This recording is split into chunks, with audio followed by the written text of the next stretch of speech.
What I thought I would tell you today is my maybe last 2.5 years of thinking about making the Furstenberg boundary a tool for groupoid simplicity the same way it's been used for group C-star simplicity, which is now shaping to become my main thesis project under the supervision of Michael Rödam and Magdalena Musat here at Copenhagen. To give you some perspective, maybe we start with some history. I think the major breakthrough was Kalantar Kennedy's work in about 2015 of two things for today, maybe first recognizing that the Furstenberg boundary is described as the spectrum of the G-equivariant injective envelope as defined by Hamana, and then also realizing that C-star simplicity of a group is actually equivalent to the action on that Furstenberg boundary being free, which then, after numerous results in between and, for example, solving the unique trace with Borys and Ozawa, led maybe eventually to Kennedy's intrinsic formulation of what it means to be C-star simple as a group in only group theoretic terms, which in the end then for today is saying that there are no amenable recurrent subgroups in the group. At the time I was reading this and was also reading lots of groupoid results, there was one further preprint by a student of Ozawa at the time who immediately generalized this in 2017 to discrete groups acting on compact Hausdorff spaces and could then talk about simplicity of these. Now, in the language of today, I will phrase this as not having amenable recurrent subgroups in the isotropy. We'll get to that in a second, but I was thinking at that time about groupoids mainly as generalizations of cross products. So I immediately wondered if there is anything there. Now, the language they used for a recurrent subgroup, I believe Kennedy has since even changed his notation and now calls them virtually normal, is one that doesn't get too small by conjugating. So for example, for a normal subgroup, if you conjugate it, it doesn't change at all. Whereas the recurrent subgroups, if there's always a finite set such that you can't leave this finite set. You cannot intersect it non-trivially by conjugating around. Similarly, Cavab's condition can be rephrased as not having a recurrent subgroup in the isotropy, meaning that now I take an isotropy group, a stabilizer of my action, and a subgroup in there is recurrent if I cannot escape such a finite set, but only taking conjugates which eventually come back to the point. This is phrased rather nicely if we rephrase in another language, namely equipping the space of subsets of a group G with the Chaboti topology, we'll get to that again later, then a subgroup is recurrent if it can't approximate the trivial subgroup, if it doesn't get too small. And in that language, this recurrent subgroup in the isotropy just has to keep track of the fiber. So a subgroup is recurrent if we can't approximate the trivial subgroup at the same fiber. Now, this is something I felt like at least the main result I can make work for groupoids. There is something there that I can formulate. So I started looking into proving that. I believe many of you have heard the definition of a groupoid, maybe as a small category with inverses, but for operator algebras, we always want to have some topology there too. So for today, it's a small category with inverses and some nice topology. The ones that I'm interested in generalizing discrete groups are étale groupoids. And once again, for today, what that should mean to you is maybe as depicted below, the arrows, the source fiber coming out of one source that can be thought of as a discrete set. But even better, making a choice, you can take an individual arrow and somehow smudge it out to a neighborhood. It makes sense to say, to make a choice and then act with that arrow on a whole neighborhood, or maybe rather without making a choice, act on a germ. Now these groupoids then, they also have actions like groups do, and to simplify everything for today, that's just on a bundle of C-star algebras. We need a bundle, we need something fibered because a groupoid is inherently fibered. With a given arrow, we can only act on one unit. We can't act on everything, like with a group. And then a groupoid action is simply what you would expect. Namely, you have algebras for every unit, and a given arrow acts as a star isomorphism because you have inverses between the two algebras. Units acting as identity, the composition making sense where it's defined, and then also respecting the topology that we gave our groupoid, which maybe rather complicatedly is formulated as continuity of this map from the pullback bundle, which is all the arrows together with an element of the algebra that it can act on, so that we can compose, so that we can insert this A into the star isomorphism of gamma. Now, on the other side of things, there's these injective envelopes. Now, an injective object in a category is simply something here as I, such that we can extend every map into I in our category to 1 into I along an embedding, along this from V to W. An injective envelope now is an extension, making it a bit bigger, that is now injective, but it doesn't get too big. This too big is then phrased as essentiality. So an extension B of A here, simply an embedding of A into B, is essential if A detects injectivity of maps out of B. And then an injective envelope is simply an essential injective extension, right? That's a bit quick, but you can rather think of it as finding an injective extension that's not too big. Now, Hamana's work in the 70s established these as in the category of G operator systems with G equivariant UCP maps.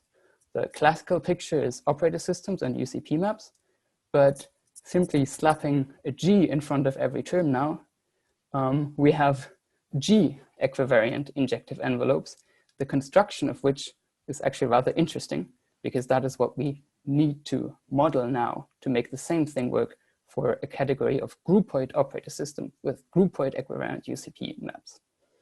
Hamana nicely provides a fitting recipe, which first consists of finding anything that's big and injective, and then cutting it down with so-called semi-norms, making a Zorn-style argument to find a minimal one, and then defining the C-star algebra structure from that minimal semi-norm. But it's only really the first point that we have to worry about, because the others still go through very smoothly in a groupoid setting.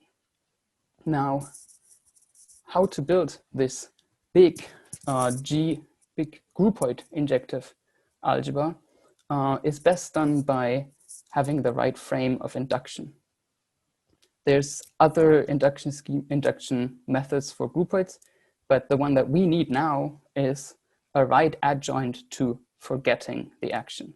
So that's what I mean here, that every equivariant map from a W into the induced algebra is in natural correspondence with a map that's not necessarily equivariant, that only respects the fibers from W into A.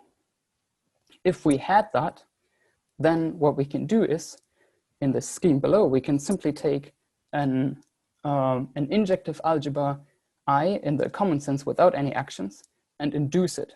Then the result will be actually a groupoid equivariant injective object, because any map phi in there can be restricted back down to the injective object, then extended in the normal category that we're in. And now this is just a map, if we can ensure that it respects the fibers, this is just a map that we can induce back. And that above, through the correspondence above, gives us the map from W into the induced algebra of I, then extending phi.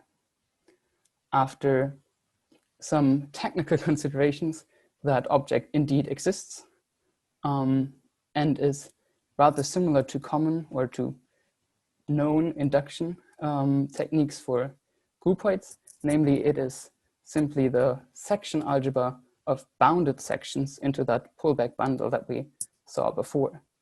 The bounded here is rather odd, and also something that we have to be in this special case to work for, because the groupoid itself is not compact. However, as long as the unit space is compact, there's still fibers as an algebra over the unit space. And as long as the groupoid is étale, because we can smudge out single arrows, we can still act in a well-defined way on this. Okay, so maybe I've convinced you that there is such a thing as a groupoid invariant injective envelope. And now we can see what we get from it. Just as for groups, the Furstenberg boundary was identified as the spectrum of the group equivariant injective envelope of, well, either a point or whatever you act on in Kawaba's case. So here we think now of a simple groupoid G as acting on its unit space. And then we take the groupoid equivariant injective envelope of C of its unit space. That's again commutative, and therefore we have a space X tilde, its spectrum, that we still act on with the former groupoid. And then this is now what we call the boundary groupoid that we assemble from the action of G onto this Furstenberg boundary space. And the first thing to note maybe is that this indeed generalizes the group cases, that if we plug in a group acting on a point or a group acting on a compact space, we recover Kalanta-Kennedy's and Kawaba space.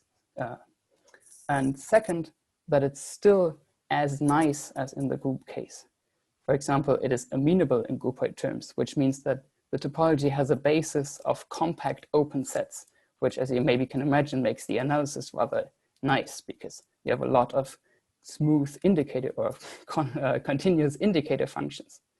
And then you can do rather combinatorics. Second or thirdly, the isotropy groups of that groupoid will be amenable. And this is where you can see how amenable recurrent subgroups enter as simplicity criteria. Because in the fourth point now, simplicity of the groupoid G is rather intimately linked to simplicity of the algebra of the boundary groupoid. For now, let's think of simplicity of a groupoid as split into two parts, because there's the space that you act on, and then there's everything else. So first you have to make sure that there's no ideals in the space, no open invariant subsets, and then also that there's no other ideals. The first one is phrased as minimality. The second one is maybe nicest phrased as the space itself detects ideals, or every ideal, every non-trivial ideal intersects non-trivially with the space, with the diagonal algebra, with C of X inside the groupoid algebra. And then, since minimality is rather easy to check, or rather straightforward, let's say, the simplicity mostly comes down to checking this intersection property. Ideally, intersection property of the groupoid would just be equivalent to intersection property of the boundary. That's something we should talk about in a second. But for now, intersection of the boundary implies intersection of the groupoid.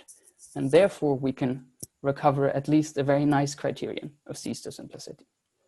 For that, we should have a look at this Chabot topology we talked before. It's slightly more complicated than for a discrete group, but it's still manageable. Its subbasis is simply indexed by open sets U and compact sets K, such that you are in that subset if you intersect the U but stay away from the K. And then, in analogy to the previous results, we can say a subgroup of an isotropy group of our groupoid is recurrent if its conjugates cannot approximate the trivial subgroup in the same fiber. And this is, of course, why we now rephrased Kawaba's result in this language, because everything is like one clear train of thought now, such that if we don't have any amenable recurrent subgroups, then we will ensure that the boundary groupoid is free and therefore C-star simple. Therefore, it has the intersection property. So then once again, our original groupoid is C-star simple. Now, to put that into perspective, the only real general theorem that I was aware of, at least, for C-star simplicity is having topological freeness. That's a rather strong condition. I mean, that tells you that a dense set of isotropy groups is trivial, but this now follows first as an easy corollary of our result. And on the other hand, it implies the condition of our result. But the one that at least I hope is somewhat new, or that I haven't seen anywhere else, and that I found most useful to apply in applications is that in a minimal groupoid, if there's a single C star simple isotropic group, then the groupoid itself is C star simple, because having a C star simple isotropic group means that every amenable subgroup in there approximates the trivial subgroup. So if we only want to approximate the trivial one with any other, we first have to conjugate it over there, which we can do by minimality, then in there approximate the trivial one, and then conjugate back. Now lastly, you see that I'm only phrasing this as a sufficient condition, and that is of course because I haven't yet managed to prove the converse, but I think it's rather intriguing because this condition actually has a chance at being equivalent to C star simplicity, since it restricts to the proper equivalent conditions in all the group cases. If we had more time, I would be happy to talk about why that doesn't work or what one needs to do to get the converse. But for today, I think I would leave it there, and then thank you.